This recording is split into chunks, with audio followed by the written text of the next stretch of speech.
Vou estar iniciando a apresentação sobre tuberculose. A tuberculose é uma doença infecto-contagiosa causada pela bactéria Mycobacterium tuberculosis, também conhecida como bacilo de Koch. É uma doença grave que acomete todas as idades, mas apresenta maior incidência em crianças. Ela pode acometer outros órgãos, sendo nesse caso comum em pessoas com sistema imunológico comprometido. Ela afeta principalmente os pulmões, desencadeando sintomas como tosse, febre, sudorese noturna. A tuberculose é uma doença de transmissão respiratória por meio da inalação de partículas infectadas por aerosóis no meio ambiente, principalmente em contatos físicos prolongados, por pessoas que moram juntos, trabalham juntos. O bacilo, quando inalado, ele pode ficar restrito ao sistema respiratório superior ou então atingir os alvéolos. Quando isso ocorre, inicia-se uma infecção, com a multiplicação dessa bactéria e sua migração para todo o corpo pela corrente sanguínea. O sistema imune, por intermédio da ação dos macrófagos, pode manter a infecção sob controle, mas quando ela não consegue mais barrar a infecção, ocorre o desenvolvimento da tuberculose. Uma coisa que é importante dizer também é que as pessoas infectadas que não apresentam os sintomas da doença não são capazes de disseminá-las. Nos fatores de risco, nós temos dois tipos de fatores: os que aumentam o risco de exposição à tuberculose e aqueles que aumentam o risco de ter a doença ativa após serem expostos. Encontramos indivíduos que têm poucas condições socioeconômicas, usuários de drogas intravenosas, pessoas que vivem ou trabalham em locais de alto risco, casas de repouso, abrigo, presídios e profissionais de saúde. Esses estão interligados ao aumento do risco de exposição, né? E temos as crianças abaixo de 5 anos de idade, usuários de drogas intravenosas e infecção recente pela microbactéria ou conversão nos últimos 2 anos. E imunodeficiências, como HIV, transplantados e uso de drogas imunossupressoras. Esses estão dentro do grupo que aumentam o risco de ter a doença ativa após serem expostos. Outras condições que podem aumentar o risco da doença incluem diabetes, silicone, doença renal crônica, baixo peso, gastrectomia, desvio jejunoileal prévio, abuso de álcool, tabaco e certas neoplasias malignas.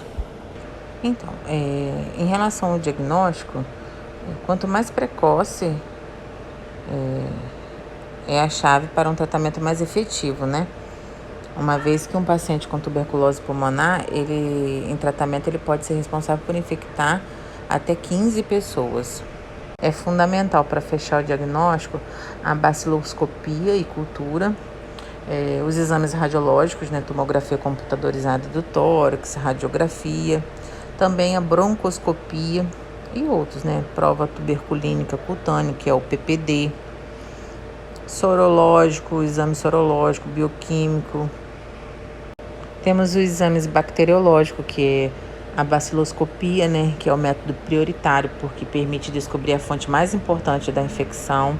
Nós temos os exames de escarros, secreção, né, que é indicado para suspeitos de tuberculose pulmonar, negativos ao exame direto do escarro, bem como para diagnóstico de formas extrapulmonares. O exame radiológico é sempre muito importante realizar para um diagnóstico correto. Este exame ele permite a identificação de pessoas portadoras de imagens sugestivas de tuberculose, devendo ser considerada 2 situações distintas: a tuberculose primária e a tuberculose secundária, que se manifesta clínica e radiologicamente de forma distinta. O exame radiológico em pacientes com baciloscopia positiva tem como função principal a exclusão de outra doença pulmonar associada, que necessita de tratamento concomitante, além de permitir a avaliação da evolução radiológica dos pacientes. O exame radiológico não substitui a realização da investigação bacterioscópica, sendo sugerida uma padronização para a descrição dos resultados. Está mostrando agora o raio-x e as diferenças da tuberculose, né? No caso, a tuberculose primária, a associação mais comum de achados radiográficos é a linfonodomegalia mediastinal ou hilar, né? Com a consolidação do parênquima pulmonar chamado de complexo de Ghon. Ela apresenta um alargamento mediastinal e aumento dos hilos pulmonares. Também é comum encontrar essas consolidações, opacidades homogêneas, distribuição unifocal, segmental, e elas são mais comuns em lobos médios e inferiores. E já a latente é quando a tuberculose primária, né, que tem essas consolidações do parênquima pulmonar chamado de complexo de Ghon, quando eles não conseguem combater o bacilos após a exposição inicial, essa lesão ela pode se calcificar, tornando-se o complexo de Ranke. Normalmente é a única manifestação radiográfica que demonstra o contato prévio do indivíduo com o bacilo. Nesse caso, é comum não encontrar alterações no raio-x, porque o corpo consegue curar-se da infecção sem deixar sequelas. E na tuberculose pós-primária, quando o sistema imune consegue evitar uma tuberculose primária, porém não é forte o suficiente para acabar com a infecção. E aí alguns bacilos podem permanecer viáveis aí no material necrótico durante anos e tem com o tempo a capacidade de originar reativação endógena, caso haja alguma mudança no organismo. Aí nesses casos pode haver uma extensa variedade de apresentações radiográficas. Porém, as mais comuns são as opacidades focais, consolidações e cavitações, mais comumente localizada nos segmentos posteriores dos lobos superiores e nos segmentos superiores dos lobos inferiores, ou seja, diferente da tuberculose primária, em que o acometimento ocorre mais nos lobos médios e inferiores.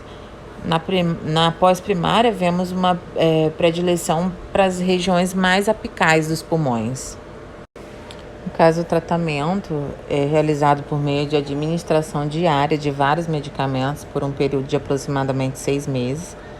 Se feito corretamente de acordo com as recomendações médicas, pode haver a cura total da doença. É importante salientar que muitas pessoas, após algumas semanas de tratamento, sentem-se melhor e aí param com o tratamento, aí pode vir as complicações. E o tratamento fisioterapêutico, né, que a fisioterapia auxilia diretamente na melhora da força muscular, na função pulmonar, aumenta a tolerância aos exercícios e reduz a sensação de dispneia, aumentando consideravelmente a qualidade de vida dos indivíduos após o tratamento medicamentoso da tuberculose. Termino aqui a apresentação, espero que tenham gostado.